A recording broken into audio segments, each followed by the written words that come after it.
Content presented in Cheshire Corners is for educational and informational purposes only. Please consult a legal professional if you have any questions or concerns about the content of this disclaimer, this series, or the legal implications surrounding psychedelic substances in your jurisdiction.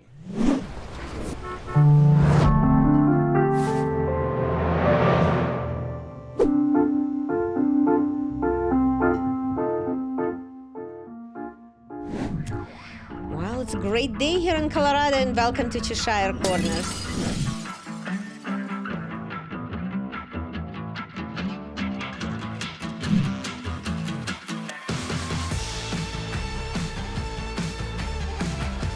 I would like to introduce you to Dana Tsyconyea Starbyrd.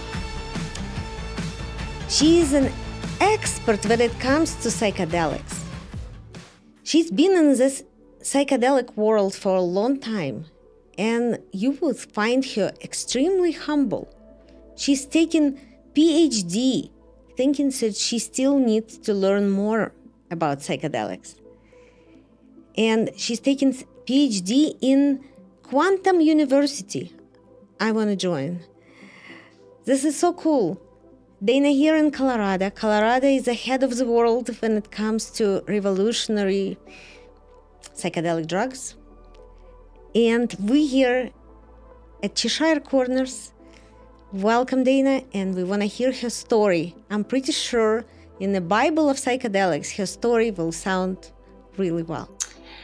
Well, where would you like me to start? First off, thank you for having me. I really appreciate being on here with you. Thank you. Sure. I'd like to hear from the beginning. How did you decide to start working with psychedelics? First off, I had a very traumatic childhood. My birth mother left when I was 18 months old. There was lots of abandonment issues. My dad remarried when I was 3. There was a stepmother, not a good relationship there. My youngest sister that she had with my dad had muscular dystrophy, and I ended up being her primary caretaker, and my dad was schizophrenic. So there was a lot of crazy making growing up and a lot of responsibility. I became a teen mom at 17 and went and got emancipated and left home 3 months into my 17 and with a 3-month-old baby. So things were not easy at all. I had low self-esteem, low self-worth, depression, and I started on my own healing journey in 1997. And I started discovering that I was an empath. And I didn't know what an empath was. I had never heard the term. And so I just started studying and studying and studying. But yet there was still like a part of me that was missing. I didn't really love myself. I felt like nobody really wanted me or loved me. I couldn't receive. So when people would tell me things, it would feel like their words and their actions were incongruent. And so it didn't resonate with me at all. And I started to go on this journey of self-discovery, like who am I, without all of the stuff. And my first voyage to South America, I went to Peru and was working with a medicine person down there, went to Machu Picchu, went to several sacred sites, and there were several medicine sessions with Wachuma. I had no idea what plant medicine was, let alone psychedelics. I was very naive in that area. And I remember my first experience and not understanding anything that just happened. And integration was not a thing back in 1999, you know? So then several other experiences. I came back from that Peru trip and was introduced to an underground therapist in LA. And I worked with him for a couple years on my own trauma. And he used psilocybin and he used MDMA. And so during the different journeys with the different medicines, I was able to explore things that had been suppressed. I was really able to kind of take a look at myself and dive in really deep. The MDMA allowed me to get into my heart. And then the psilocybin was almost like a window being lifted, and everything that was there before that I couldn't see, I could now see with the psilocybin. And so just exploring that. And then I made a couple other trips to South America. And the one time I went to Ecuador working with a medicine woman there. And again, it was Wachuma. And it was the very first time that I was actually able to feel love. Like really feel love, and feel love from the universe, from our space brothers and sisters, from the earth, like all around me. I could feel the plants. So that was a really pivotal when I was able to finally feel what love felt like. It was huge. I had another trip. I went to Brazil, and that was an interesting journey because I met Rick Doblin there, the founder of MAPS. And that journey was with ayahuasca, and it felt like a stern Black grandmother saying, get your shit together, get back on track. And it was so interesting. I experienced the dark night of the soul. I realized what not to do in a therapy session or a journey session with people, because the facilitator there, I was having all this emotion coming up that I was processing, and she literally came to me, looked me in the eye, and she's like, you must not cry. You must be quiet. You're interrupting everybody else's journey. And that just set me into a tailspin and just made this dark night of the soul of these, a parental figure inside of me fighting with the healer inside of me saying, this is what you need to do. And the parental saying, no, you can't do that because you're going to disrupt everybody else. And so my takeaway from that was, these are things that you absolutely do not do when you're working with somebody, because as a facilitator or a leader in the field, you have to be mindful of how your words are impacting somebody in the journey space. So then fast forward in 2013, I was just like, I am going to be a psychedelic therapist, come high or hell water. I didn't care what it was going to take. And I really started to put myself in places, became a Zendo volunteer. And I actually just volunteered for the Zendo again last year. So I've been doing that since 2013. I went through the MDMA training. I was a sub-investigator. I was able to do my federal work study with the Hefter Research Institute. And that I've just been able to be in the right places at the right time. So, and now I'm here in Colorado, and with the psilocybin getting ready to come on board, I'm preparing to apply for that facilitator license. And I'm super excited because I've been doing it underground since 2013. And now I can actually advertise it and put it out there to people and have them come and experience that as well as the ketamine. That's so cool. It's a big journey. So from whatever point when you describe yourself as weak and lost, I feel like right now you can hold the world on your shoulders. I remember Hippocrates said that the doctor is somebody who can make patient to believe that patient is healthy, strong person. So I think you got that strength through whatever journey you took. I don't know, was it psilocybin, ayahuasca, MDMA, and all above, or meeting Rick Doblin, or just taking clients on and trying and studying. But whatever you did, I feel like that energy is coming out of you. I feel that energy. That's great. Thank you. That's wonderful. So you're going to open your healing center? I am. Or you're going to be a facilitator, or you don't know yet? Both. Both. I have a private practice right now, so I've been doing sessions out of my office. I've been looking for a bigger space, but the way prices are nowadays, it's just been kind of prohibitive. And I also have a church structure. So one of the things I hope to institute going forward in the future is having a community church service night with psilocybin. So that'll be interesting. Yeah, and you can also, what you can do in Colorado, you can have your own healing center be a facilitator, or you can go to other people healing centers, still be a facilitator if you need to go to mountain retreat, or you need to go to Denver. You're in Longmont, right? You're in Longmont, Colorado.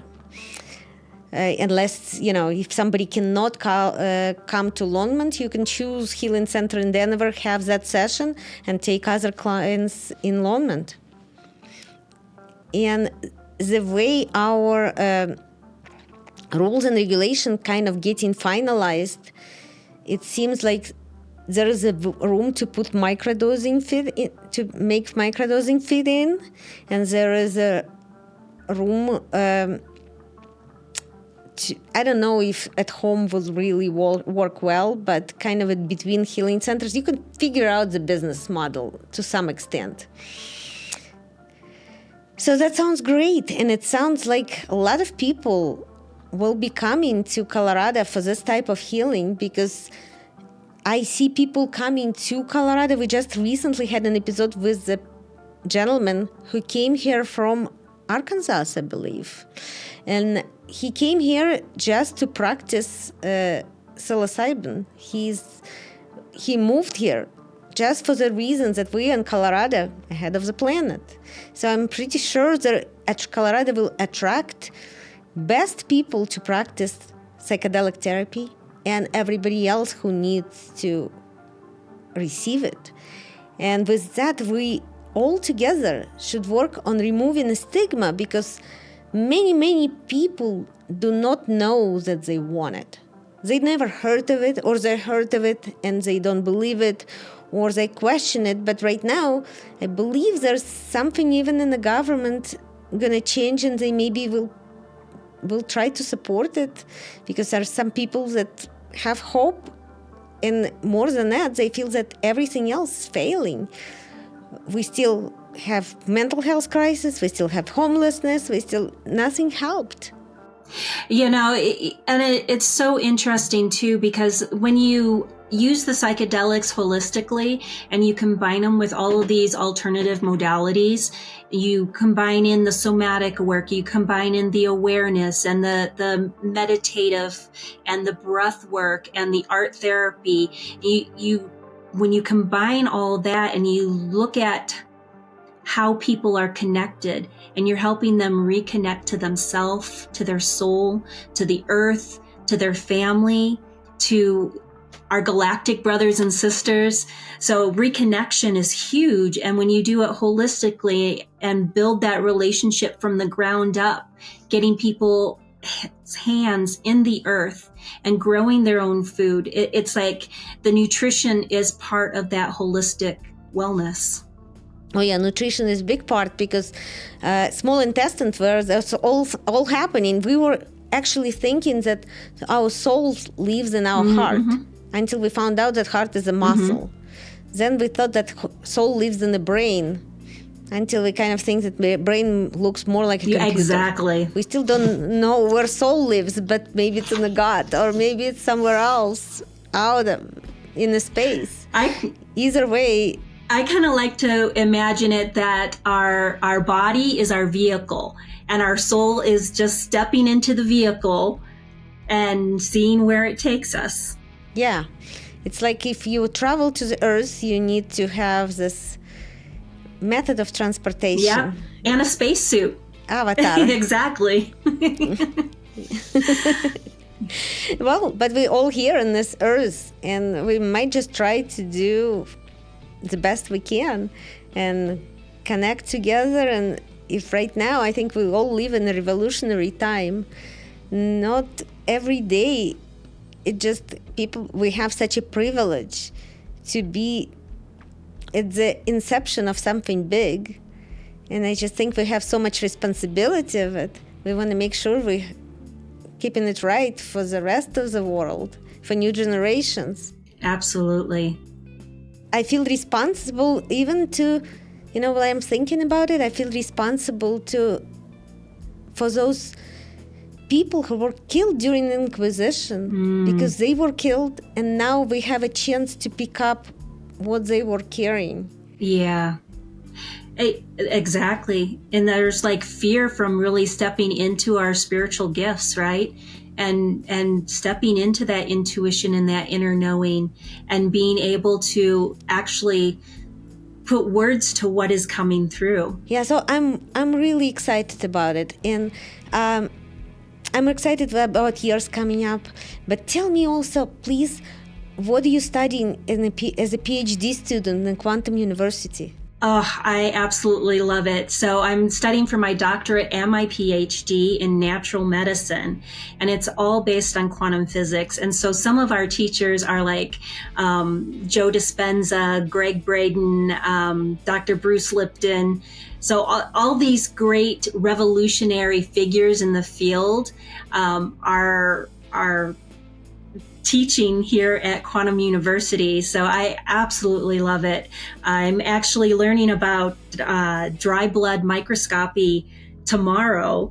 And that's where you can take a drop of blood and look at it under the microscope, and you can see like 20 different health conditions that can show up in the blood is what I'm learning tomorrow. And then I'm learning the nutritional what the nutritional deficiencies are, so that we can add that nutrition in to help correct the blood, and then we can retest it, and you can see the changes that happen in the blood just by the different modalities that you're using.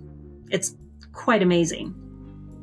In the last 2 days, I got one more addiction. In addition to psychedelics, I'm addicted to listen about AI Stargate. Did you hear about that? No. Oh, you should listen. Turn on to the news. They have a AI Stargate that they investing $100 billion in the next 4 or 5 years, building a huge center in Texas, and they're going to be quantum computers. Oh, wow. In a lot of, like in health, for example, in health areas, when they were thinking about cancers that nobody could heal, they're going to use AI because there's so many little things. And I was thinking all morning today about AI psychologists, not just the regular AI psychologists that I see right now, that there's some of them developed, and just saying, how's your day? Try to stay positive. No, not that much. But AI psychologists who will just say, did you read this? Look what we found. Look at, and it just kind of walk you through the things. Oh my God, there's so many possibilities. This world getting so exciting. Absolutely. Quantum University has actually instituted AI into our study programs. And so we can use the AI mentor to help us kind of pull the information together in such a unique way, and maybe highlight things that we might have missed in our readings and our lectures. And then I'm also an Energy for Life practitioner, and their program, like we're using, there's a My Health device that looks like a tricorder from Star Trek. And we can use that and the frequencies to help heal the body. And we can do like a voice analysis, and it reads like what is not connecting correctly. And then it gives us a readout of all the stuff that's going on in the body. And it'll give us like a 5 infoceutical protocol to take to help correct the communication deficiencies that are happening within our body and within our organs. And these infoceuticals it's so cool because it's literally spring water with Himalayan salt and minerals with the program frequencies of each thing that is, like every body part has its own frequency. And so each of these infoceuticals are programmed with the information to put the correct frequency back into your system so your body can reprogram itself. It's so cool. Yeah, and I'm thinking constantly about that Alice in Wonderland by Lewis Carroll. We celebrated here at the coffee joint 420 with the theme of Alice in Wonderland, and I read everything about Lewis Carroll, and there's people saying that he was on drugs, this and that. I don't get those stories, but what I believe in, he was a mathematician that was into quantum mechanics so much, and then he got into a trip with his friend and his two daughters, and he just couldn't be quiet. He had to tell somebody about the quantum mechanics, but those kids, they only understand kids' stories. So that's how one Alice in Wonderland came about. And I could tell I believe this more than anything because that's how I feel. I just can't wait to tell everybody all the stories and share all this information. It's coming, guys. It's so cool. Well, and the great thing is, like, we're going through this awakening period, and people, this is one of my concerns in the field of the psychedelics is the diagnoses. What one might diagnose as a certain condition might actually be a spiritual gift awakening. And so being able to tune into other dimensions or hear other voices, and it's like being able to differentiate. And so that's one of my concerns with the whole field of psychedelics is like it's going to fast track people's connection and their spiritual gifts awakening. And so being able to have somebody that really understands like, wait, let's kind of look at this from another angle instead of rushing to a diagnosis of some sort. Yeah, and some diagnosis, I remember my mom, she was a doctor. She said long time ago there was a diagnosis fall from the horse. So it's not real diagnosis. When we're talking about ADD right now, for example, I like to say that ADD is not diagnosed, it's a gift. Exactly. It's the way we look at it, right? And then again, it helps us view ourselves differently as well. So it's chance for us to look at the whole world different, obtain different reality. Yeah, and like this last client that I just worked with, like night and day from 3 weeks ago to today, and just everything that's coming online and her awareness of everything and the way she's being able to perceive and really become more in tune with her intuition. Like I'm just so proud of seeing people go through this and awakening and stepping in as a new person. I can't wait to meet you in person. Maybe we can have a journey with you at some point. I would love that. Yeah, and I hope you will be affiliated with Almadelic one way or the other. Either ketamine therapy or psilocybin or just any way we can. And we really would like for people to know that come to Colorado. Yes. You have Dana here. She's studying for PhD. She doesn't know everything. And that's what's good about her. She doesn't know everything. She sees there is a mountain to climb. Let's climb this mountain together. Let's please subscribe to this channel. Find Dana's information, and she will be able to help you in your journey. Thank you so much. Thank you so much for having me. Thank you. Thank you, everybody.